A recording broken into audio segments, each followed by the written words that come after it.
Afternoon, everybody. Welcome to Cafe con Tampa Online. I'm Bill Carlson.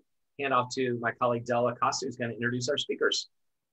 Thank you, Bill. And I also want to thank everybody in the Cafe con Tampa world for tuning in this afternoon.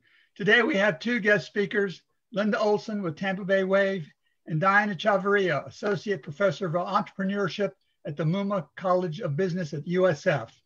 Why don't each one of you introduce yourself and tell us a little bit about your role either with Tampa Bay Wave or as an associate professor. Linda, why don't you go first? Oh, Linda goes first? Okay, I'll take it. Sorry, I don't want to leave the airtime out there. So I'm Linda Olson. I'm actually founder and CEO of Tampa Bay Wave. We started as a very kind of grassroots organization, technically a meetup, back in the summer of 2008. It was myself and a handful of other tech entrepreneurs who really just didn't have another organization to go to find each other, to share best practices, to find encouragement and other resources. But, you know, when we started talking year after year, it just seemed to be like, well, if we don't roll up our sleeves and become part of the solution to make Tampa Bay a more vibrant place for not just technology startups, but any type of entrepreneurial endeavor, you know, we weren't sure the change would happen in our lifetime. So we decided to become part of that change. In 2011, we became a full-fledged 501c3 nonprofit. And crazy enough, a year later, we actually landed a really large $1 million federal grant in partnership with USF in order for us to kind of launch the programs and services that a lot of people here know to be Tampa Bay Wave. So a lot of our programs and services are designed to help technology startups for the most part. Of course, technology is in everything. So I'm not sure that's quite an industry term anymore, but to give them the resources they need so they can grow and stay in Tampa Bay. They don't have to leave here, and hopefully reverse the brain drain and become a place where we actually attract more talent than we lose every year. So I'll hand it over to Maria. So, or Diana, sorry. That's my middle name, Diana Maria.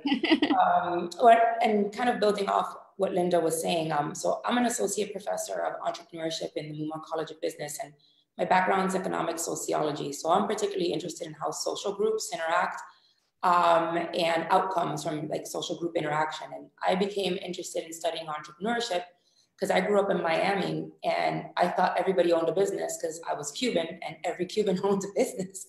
And it was only after growing up and realizing that that was a kind of ethnic enclave entrepreneurship, a very special kind of entrepreneurial culture, I became more interested in trying to study like why are some cities, why are some social groups more inclined to venture, right, or start a business. And that's kind of led me to where I am right now. I've been studying entrepreneurship for about 15 years, and I work very closely with Linda in the community, trying to understand what are some of the advantages that we have among other cities to promote entrepreneurship, what can we do better, and try to understand how we can help different kinds of social groups, right? Women, minorities, and particularly to have them be open to the idea of business ownership as a career path. So I want to do a quick ad for Cafe con Tampa. If you're watching live, or even if you're not, please hit the share button and the like button so that your friends can see it. We do this as a service for the community so the community can get access to information. Also, if you have any questions, you can post them either underneath or to the right of the feed, depending on how you're watching it. Let me start with the doctor. She's given us permission to call her Diana, and Linda's given us permission to call her Linda, even though they have big titles and degrees and everything. So thank you all for that. But Diana, could you tell us what are some of the success factors of communities that have thriving entrepreneurship or a thriving entrepreneurial culture? You know, that's a great question, and I wish it was a straightforward answer. The whole line of research studying kind of clusters and cities and what's been called entrepreneurial ecosystems, but really it focuses on like how do you create a culture and environment that promotes entrepreneurship. Some of the big takeaways that we've really focused on is this concept of knowledge spillover. So there's generally one major industry or one major institution that's facilitating innovation within the city. People try to think of like Silicon Valley as the exemplar, but I mean, you look at places like Austin, where there's a very thriving university that's helping push the culture for arts and innovation.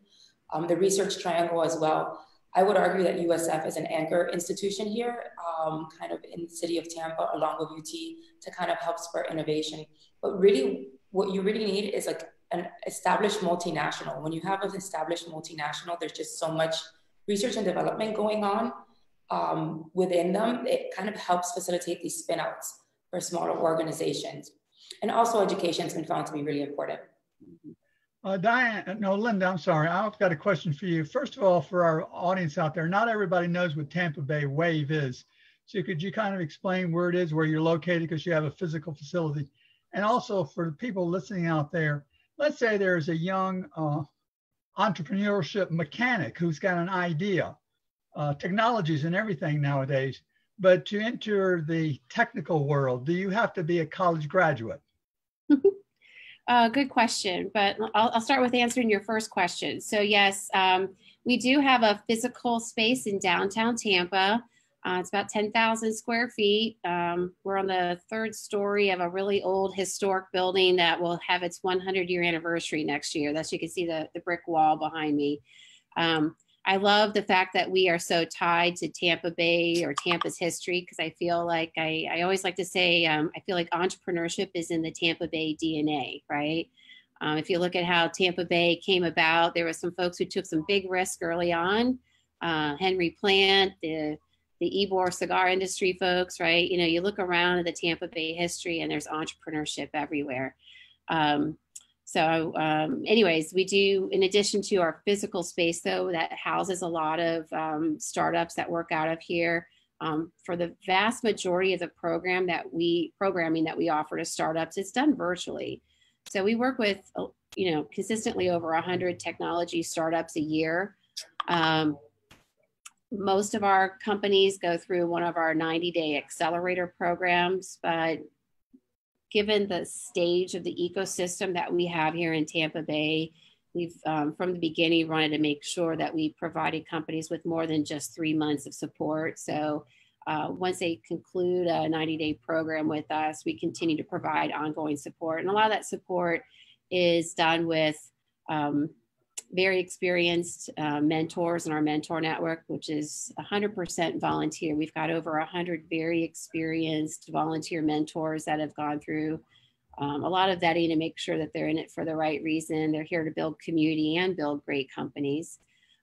We also provide access to investors, training on how to manage negotiations and due diligence with investors, not to mention a number of other kind of more tactical type of resources, access to lawyers, CPAs, things like that. So we're a little bit of trying to build that community of resources around these startups to give them the best chance of success here.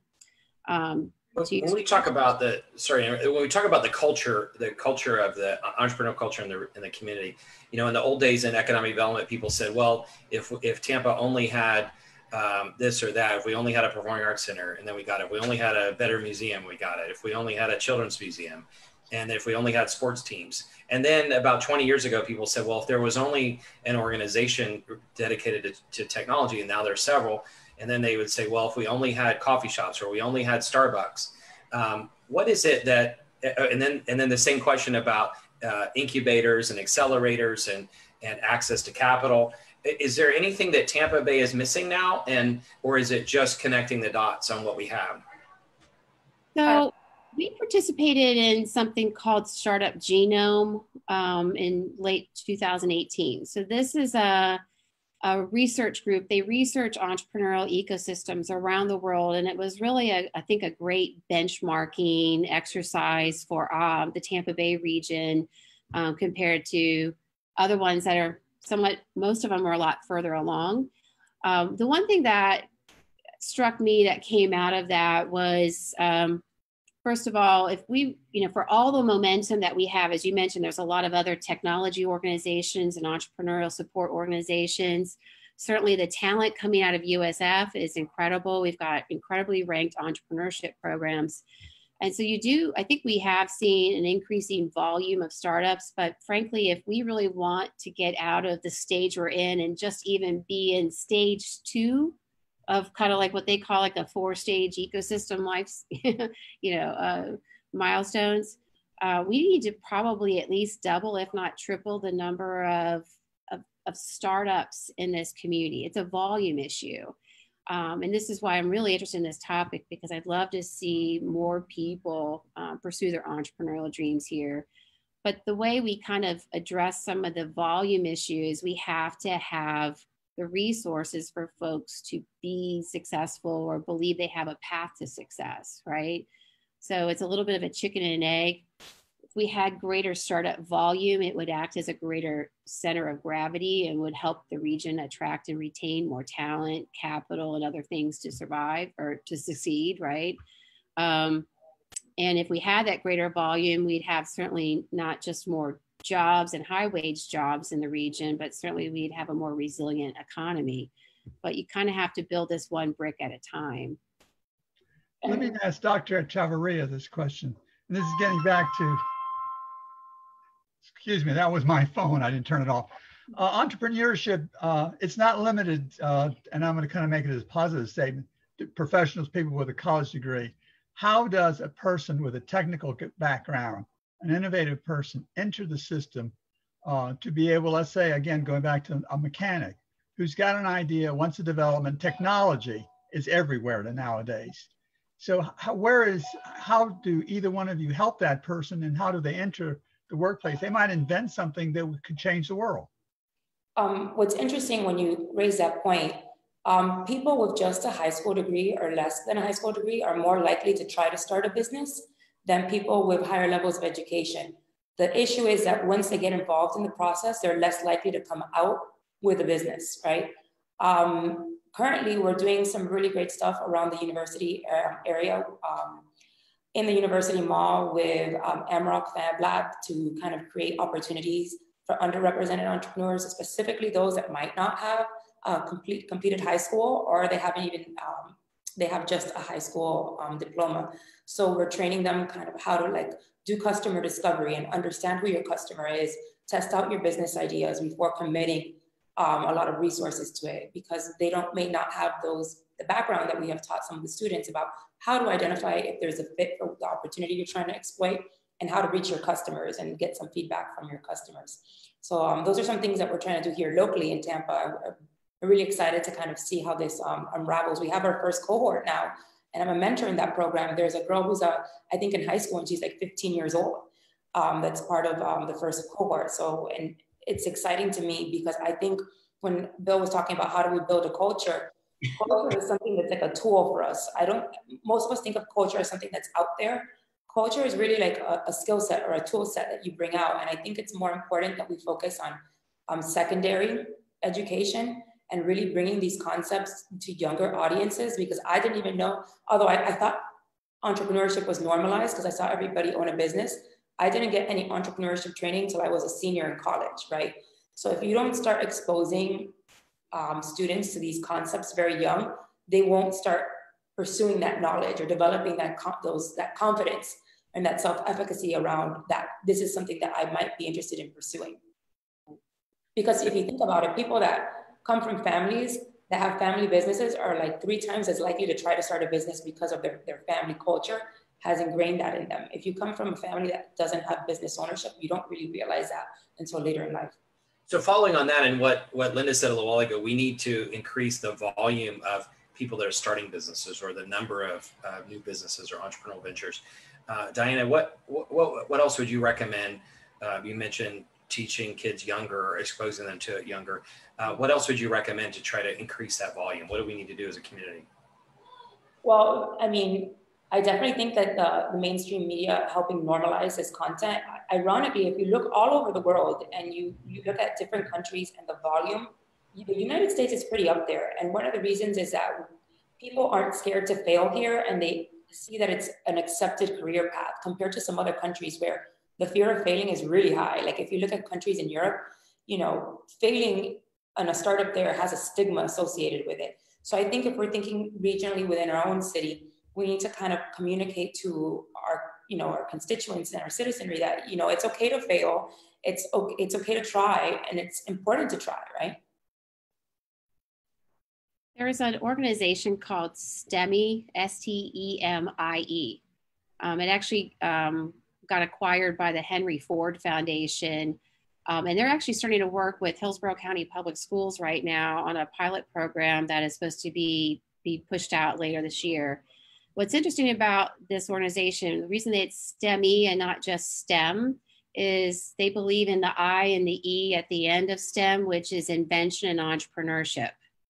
And the whole idea is we push a lot of STEM education in the K through 12 schools, but unless you give them the opportunity to apply that in really interesting ways, you're not going to get a lot of that entrepreneurship type of culture coming out. And you, as you point out, Diana, you get too far down a path somewhere earlier in your career, and sometimes it's really hard to kind of go back, right?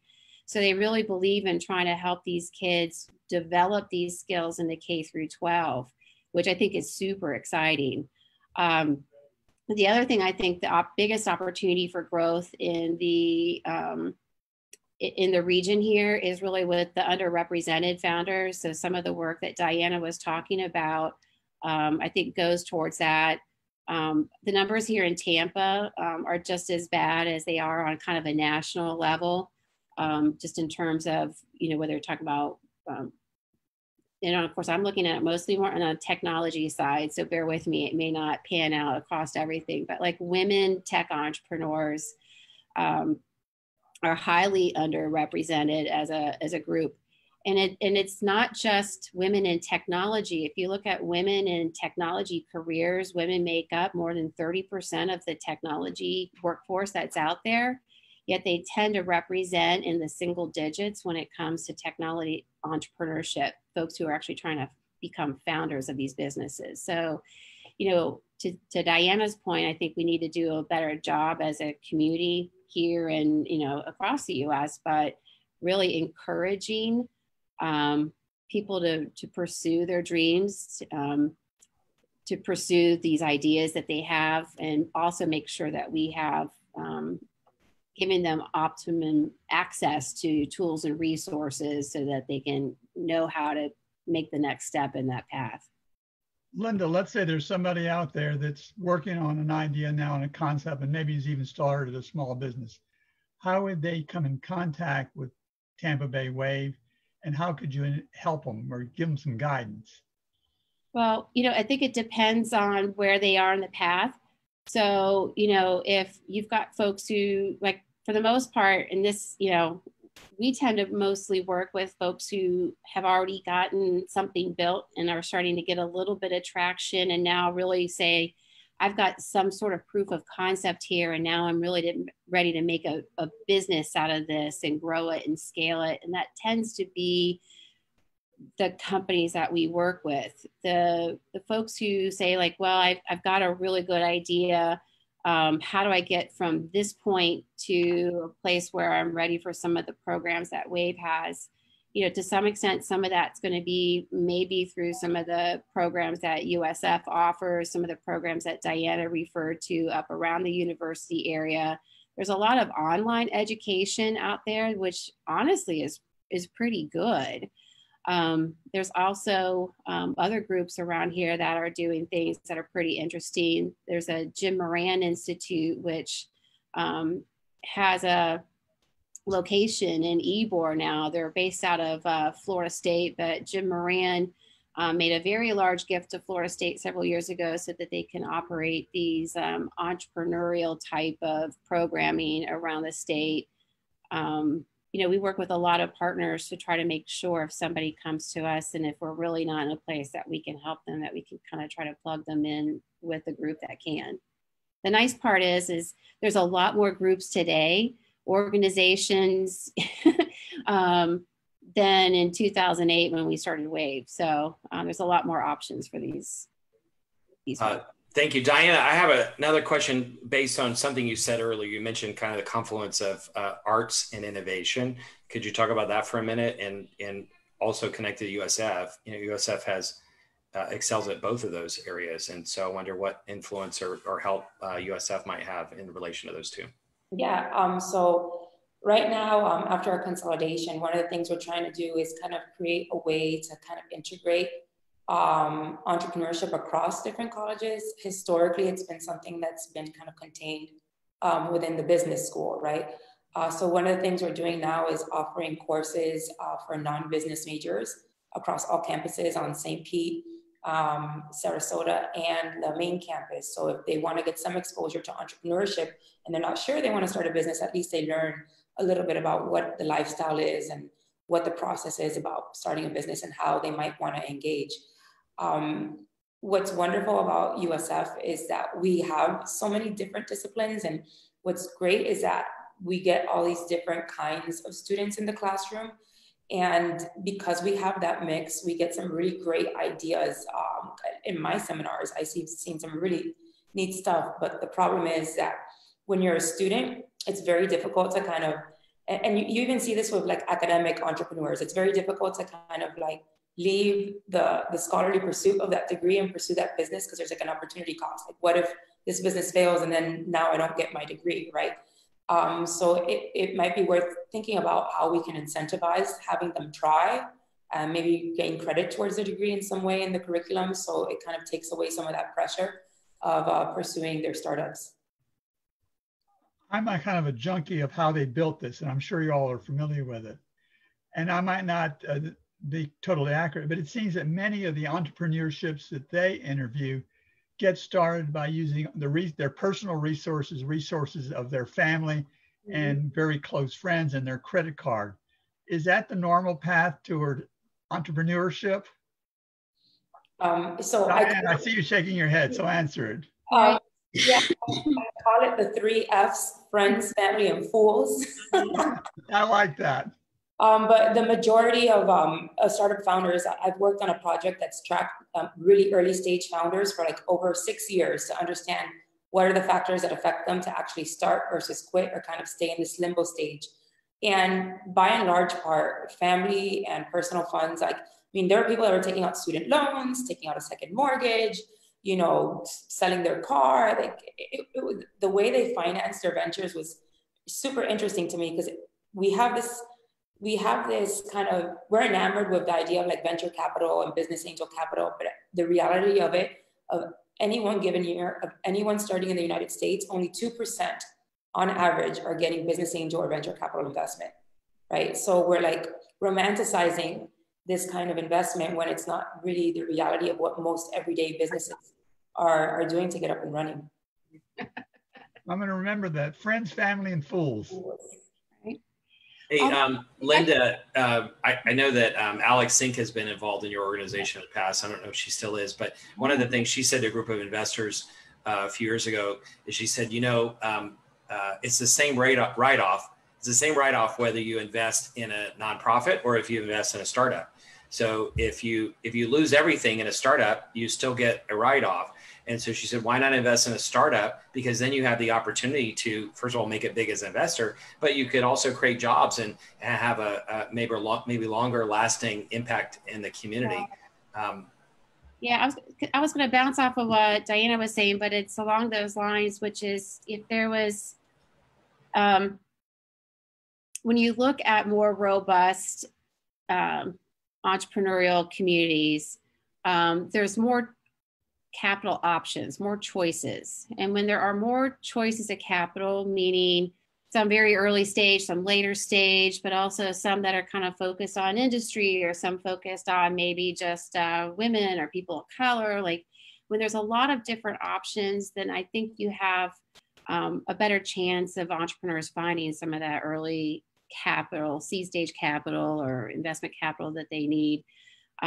We just don't have that much variety here. And so it's very limiting. I'm glad we have what we have, because again, it's better than it was 10, 12 years ago. But the way I like to try to tell folks is like, look, investing in a startup is really investing in your community. It's a high risk it's high risk, right? When you just look at the data, these are high risk investments. You know, it's not like I'm trying to say if you don't have the wherewithal to do it, that you should put your money there, because that's probably not the right way to be spending your money if you don't have that kind of discretionary pool. But when you invest in startups, you're really investing in entrepreneurs, you're investing in the ecosystem. You know, some of those startups, maybe quite a few of them, are not going to be successful. But what you want to do is have a ecosystem where those transactions are happening, because when you have a robust ecosystem with a lot of transactions, that actually attracts more capital and talent into the community. Not to mention, most entrepreneurs are not wickedly successful their first time out. You know, I try to use the baseball analogy a lot. You know, sometimes your best home run hitters are not the ones who hit home runs every time they go to bat, but you still keep them on the team and you still put them on the roster, because when they do hit a home run, that's good for all of us, right? So we need to make sure to foster that culture of failures. Is not only is it not something that you want to permanently assign to somebody if they, the entrepreneur, were not successful, but we shouldn't look at that investment as a failure. What we should look at is that investment was an investment in the ecosystem, and some of those investments will pay off, hopefully. What would you like to see in our community that we don't have now? Ooh, I'd like to see some great success stories with people of color and women and, you know, all the other types of underrepresented entrepreneurs. So to the folks that you were mentioning, you know, if you're a mechanic, if you've got a, you know, if you're a hairdresser, I don't care what your background is. If you think you don't have the traditional background, but you have an idea that you can see a success story here locally, and maybe that inspires you, or maybe, you know, I've got 2 kids that are 5 and 7. I want them to grow up in a community where they see local entrepreneurial heroes all the time, and it's normal for them. It's personal to me, right? Right. It's that's what I want. And Diane, do you have a success story that you've seen emerge out of the USF area or Tampa Bay area? I mean, there are several. It's hard. I joke that I'm like a stage mom. Like, so every time they go like to pitch their business, I'm the first one in like the front row cheering them on, right? So I'd be like favoring one over the other. But I actually, the success story I'd like to highlight is actually one of the things that I would like to see more in our community, and that's more collaboration across like institutions, right? And the one I want to talk about is Tembo Education, which is actually a startup both of UT students and USF students working together in like impact-oriented entrepreneurship, because they were trying to address the problem of education and literacy in Africa at the point where children would tend to drop out of school because it would start to help the family with farming, and it was a burden to kind of go to school, and they created a business model to address that. So for me, it's kind of like, you know, like the triple threat kind of startup, because it's addressing kind of generating, it's a startup that's with economic returns, it's addressing a community and social problem that is very important for the world. So that's one of my favorites that I've had the pleasure of interacting with. I should mention also that Diane, I'm sure, could tell story after story after story, but there have been a lot of exits in the last year or so. Commerce Quest, FinTech, a bunch of them anyway, and dozens and dozens of millionaires have been created because of them. And 2 of the companies, like FinTech and another one, they had interns from USF that helped build tremendous value. People think that the ideas for innovation come just from the medical area, but they're coming from all over at USF now. Unfortunately, we're out of time, so would love to talk to you all for an hour or more. But just to wrap up, are there any final thoughts that you'd like to mention about this topic? And also, do you want to mention any websites that people could go to for more information? Well, I'll just mention, talking about collaboration, we're working with USF's WLP group, which is the Women in Leadership and Philanthropy, as well as Embark Collective. I'm probably going to miss a few, Synapse and others, but we're putting on an event October 22nd called In All.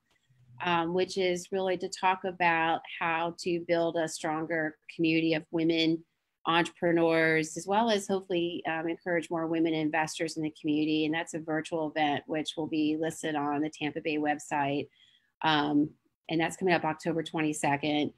We also will be doing some other programming, but I just want to highlight that one event. Diana, do you want to talk about anything else? Also our website, usf.edu/entrepreneurship. If you're interested in plugging in and connecting with the program to guest speak or wanting to kind of work with some of our students, see more about what we're doing at USF and the research we're completing and what we're doing in the community, I would love to kind of talk to you some more and help kind of integrate you into our programming. Great, thank you. Thank you both very much. Like I said, we could talk forever. If for anybody watching, please hit the like button, the share button. If you're watching on YouTube, please hit the subscribe button also. Thanks so much to everybody for watching, and look forward to having further conversations with you all. Thank you. Thanks for having us. Thank you.